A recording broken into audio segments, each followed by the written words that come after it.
If you stop a random person on the street and ask what Doctor Who monsters they know, firstly they'll probably say, "Who are you? Get away from me, you weirdo." But if they don't, there's a very high chance that they will mention the Weeping Angels. These statue-based monsters have become a cultural phenomenon over the years, and it's all thanks to the 2007 episode Blink. After its successful revival, Doctor Who incorporated a Christmas special into its production schedule, which forced at least one episode in each series to feature less of the Doctor and the Companion, so that filming would go undisturbed. The first of these so-called Doctor Light episodes was Series 2's Love and Monsters, which developed a reputation for being disliked by fans. However, the next Doctor Light story was Blink in Series 3, which has the complete opposite reputation, beloved by fans and widely celebrated. This story by Stephen Moffat strands the Doctor and Martha in 1969, with Sally Sparrow as their only hope, all the way back in the present day. If you were to ask 100 Doctor Who fans what their favourite episode is, I don't think it's controversial to say that Blink would be one of the most common episodes named. Why would you say something so controversial yet so brave?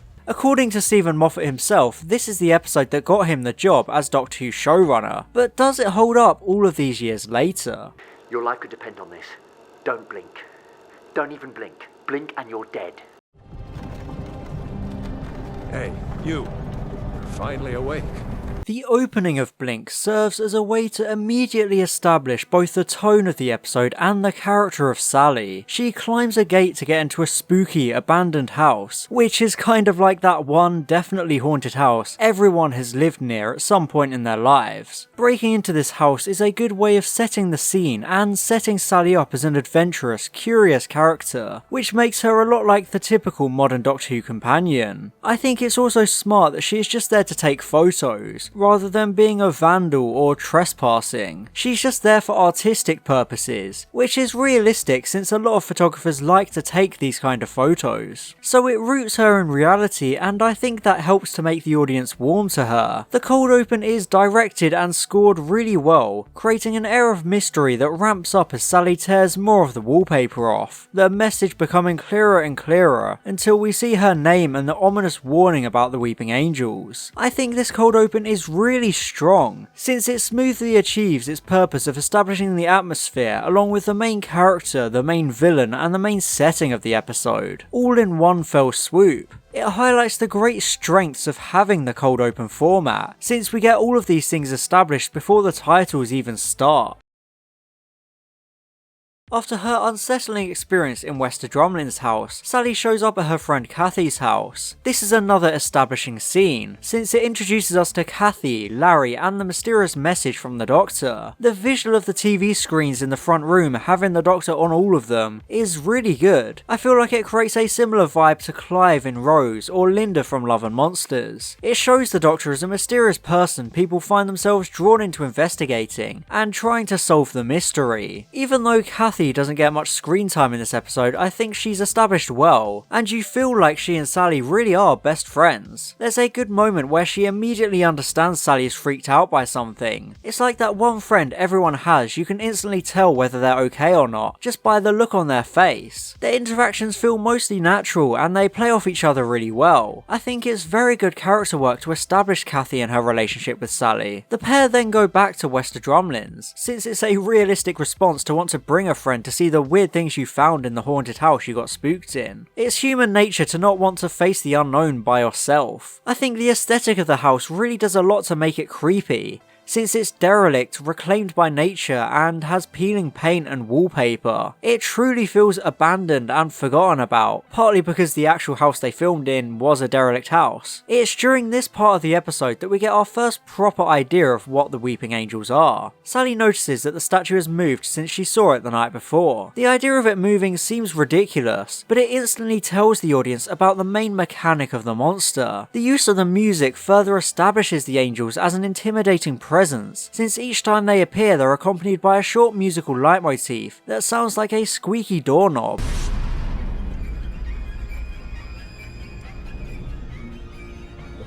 It's a sound likely intended to make the viewers feel uneasy, especially because we hear it when the Weeping Angel moves for the first time, drawing the audience's attention to it, and I think it's really effective.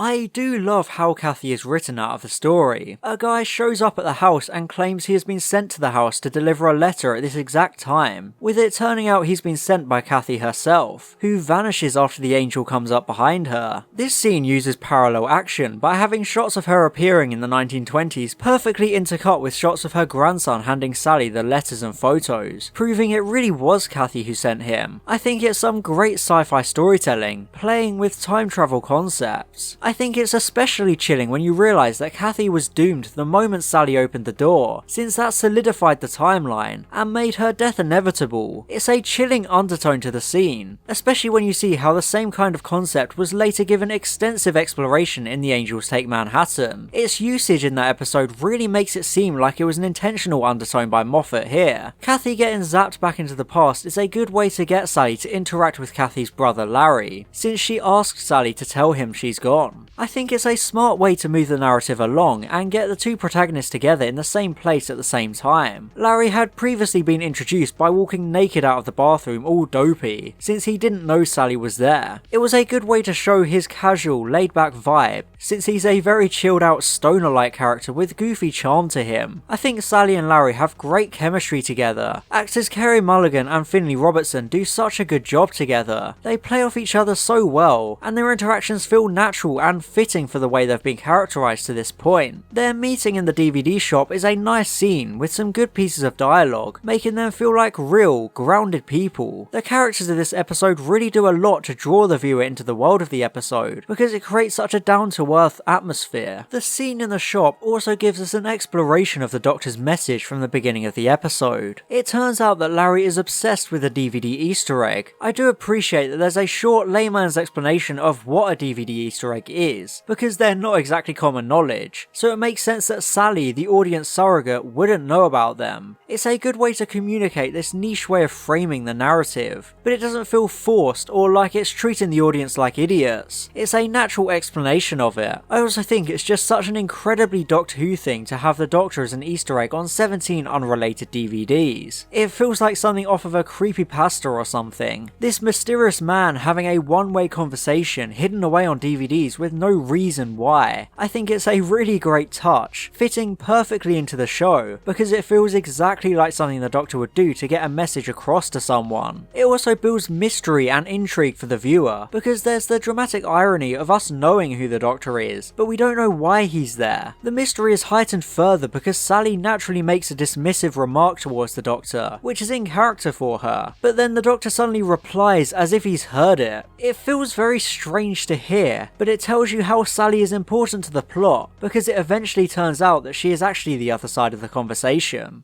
Well, not hear you exactly, but I know everything you're going to say. As Sally is leaving the DVD shop, she gets the idea to go to the police station, since the shop owner just happens to remark about people never going to the police, like a normal person would. It's the most common criticism of so many horror films, with the simple question being, why didn't they just go to the police? It's clearly something that annoys Moffat, which is probably why it's here, because we all know how he likes to make commentaries. However, going to the police becomes an important part of the puzzle for the episode, because she meets Detective Inspector Billy Shipton, who shows her the impounded cars of everyone who drove up to Wester Drumlins and vanished. Seeing all of these cars shows a real sense of scale, a subtle piece of world building that shows how many victims the Angels have claimed. It's also a good scene for introducing the TARDIS, which is one of the focal points of the climax. I appreciate that Sally doesn't know what a police box is, because nobody would. In the real world, most people only know what a police box is because of Doctor Who, so it makes perfect sense that she doesn't understand what it is. Also, this scene is another case of Moffat voicing one of his pet peeves.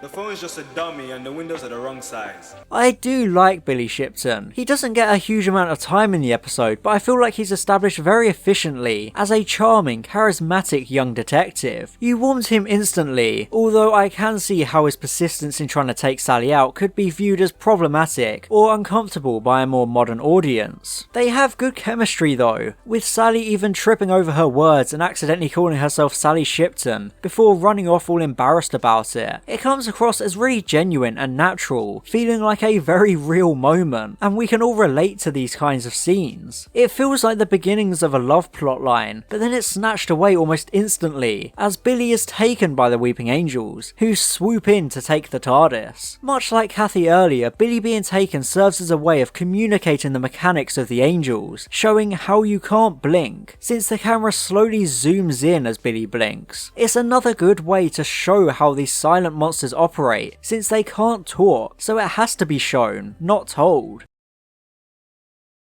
Billy finds himself in the past, and the Doctor just rocks up with Martha in tow, like they always do. I think the Doctor gives a good explanation of what the Weeping Angels are and how they work, sending their victims back into the past for them to live out the rest of their lives, but taking the energy from the life they now never had. It's such a great concept for the monster, a really creative twist on the formula, by giving them this very unique way of killing. Making the Doctor and Martha also victims of the Weeping Angels shows how dangerous the monster is, and how easy it is to fall victim to them. It's such a clever way of establishing the threat, since we have this 900-year-old Time Lord who easily beats Daleks and Cybermen, but can't stop himself from being zapped by a Weeping Angel. It shows how they're not just another monster of the week, they're bigger than that. Despite it being one of his only moments in the episode, the Doctor just slots back in naturally, and David Tennant does such a good job of conveying his alien nature and feeling out of time and out of place. Seeing him through Billy's eyes is a good way to show how the Doctor looks to other people, continuing that idea from Love and Monsters the year before. He tells Billy to take a message to Sally back in present day before we find him as an old man in the hospital. This hospital scene is one of my favourite in the episode. It's an almost empty hospital ward with only Billy and Sally inside. It looks so desolate and barren, probably because Billy is the final key to solving the puzzle of the Angels and the DVD message. We've already found out about the Angels, found out how they work and what they want, but we still don't know about the DVDs until Billy explains that he put the Easter eggs there, and that Sally needs to look at the list. Him being the only one left in the ward is kind of reflective of this, showing that he was the last piece Sally needed to be able to work everything out. This scene is also just perfectly scored and acted, with one of my favourite lines of the show. It was raining when we met. It's the same rain. That line just always gives me goosebumps. Even though he's much older, Billy feels like the same person as he did when we met him as a young man. That same charisma is still there, but it's underneath layers of age and world weariness. I think it does wonders to show that this really is what Billy would be like when he's older, especially because there's a subversive callback to his earlier line that shows his age. Because life is short and you are hot. Life is long and you are hot.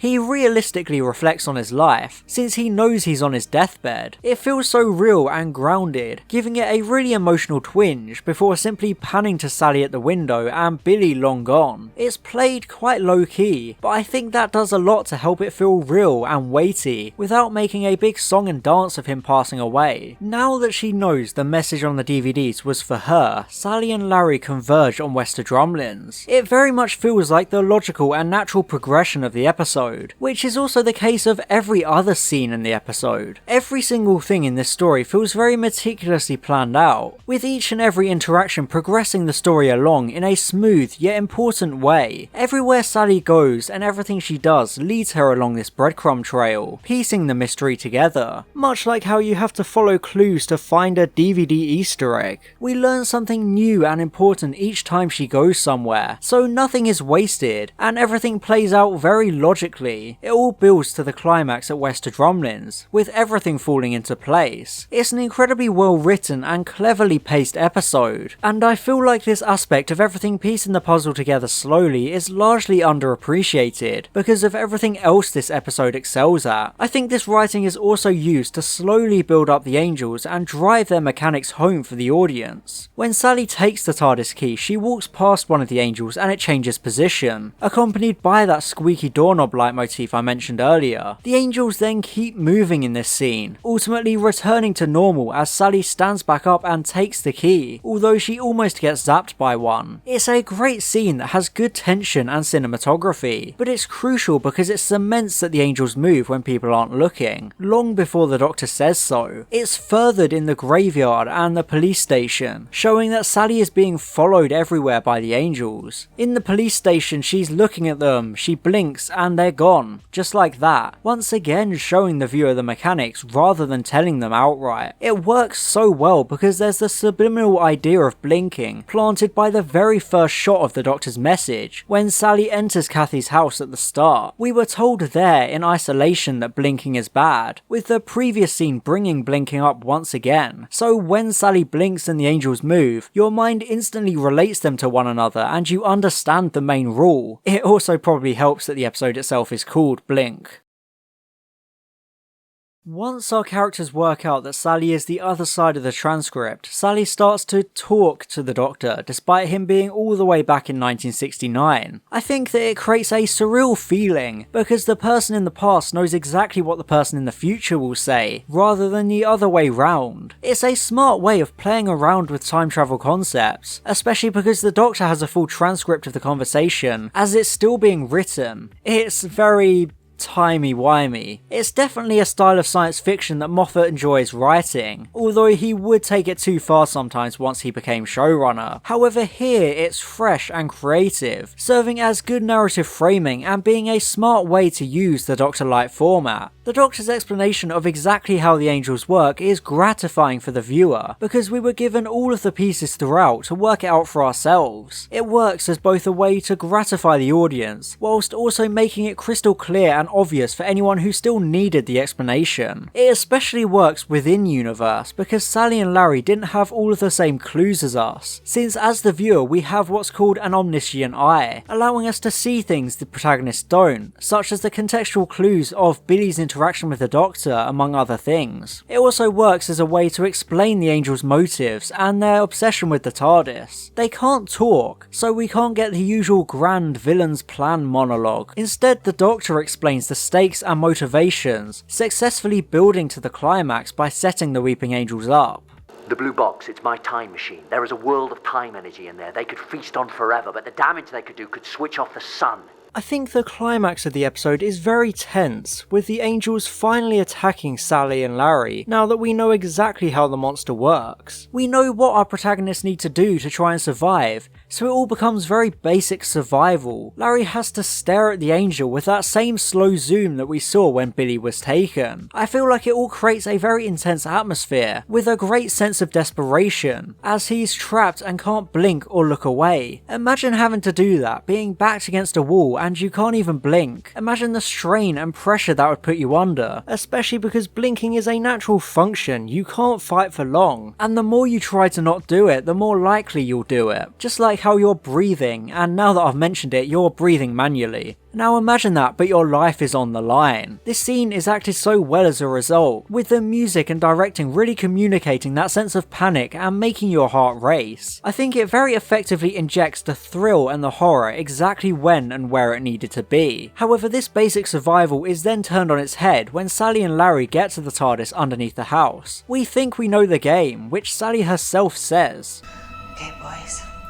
I know how this works. But then the Weeping Angel starts to flick the lights on and off, something we don't know they can do. It completely changes everything we thought we knew about the monsters, because now it's not even good enough to avoid blinking. It throws the characters and the viewer back into the dark. Literally. There's no escape now, and the ante is upped so effectively. It creates a whole new sense of panic, since there's no longer a way to survive or beat the angels. I think it's an evolution of the threat, not unlike the lone Dalek in the episode Dalek. In that episode, the protagonists run away from the Dalek and they think they're safe by climbing a flight of stairs, since it seems impossible for the monster to follow them. But then it starts to fly up after them, renewing it as a big time threat and making it seem unbeatable. This is exactly what happens with the Weeping Angels here, because the agency of characters blinking or looking away is taken away from them, and they're completely defenseless. I just think it's incredible storytelling by Moffat to evolve the threat and keep them scary, even though we know that not blinking would hold them at bay.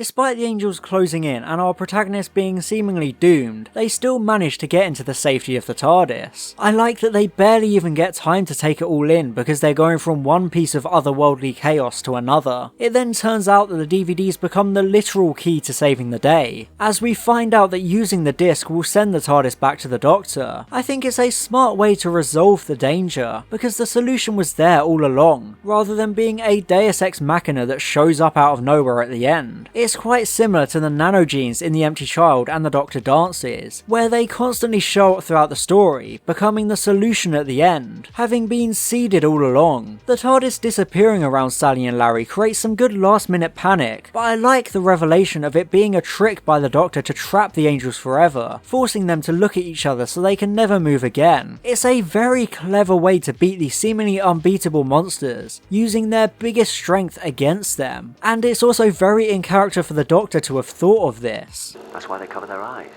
They're not weeping, they can't risk looking at each other. Their greatest asset is their greatest curse.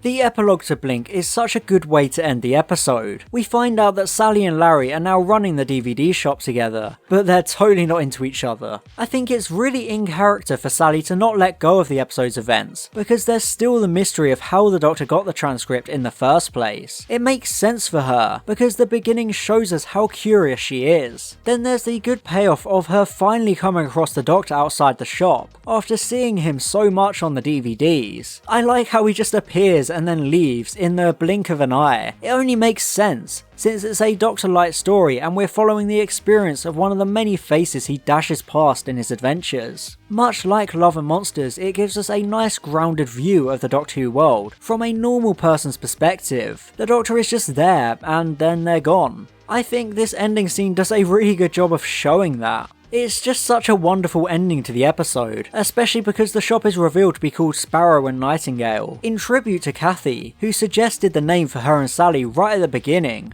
Hey, Sparrow and Nightingale, that so works. I think it ties everything together really well, much like how Sally is revealed to be the one who gave the Doctor the transcripts. It's another way of bringing it full circle, even if it is a massive bootstrap paradox. Lastly, the episode ends on a very memorable note, with a montage of different statues intercut with the Doctor's warning. It's such a great sting, intended to leave a lasting impression and scare the kids. It definitely worked on me, and it still gives me goosebumps, since it implies that every statue might just be an angel. I feel like this last moment is what solidified the Weeping Angels as a cultural icon, because it embraces their normal looking design, weaponizing their normality within everyday life and making any statue scary. It really shows how effectively Doctor Who can make anything have fear factor. I think it's well edited, ending the episode on such a high note.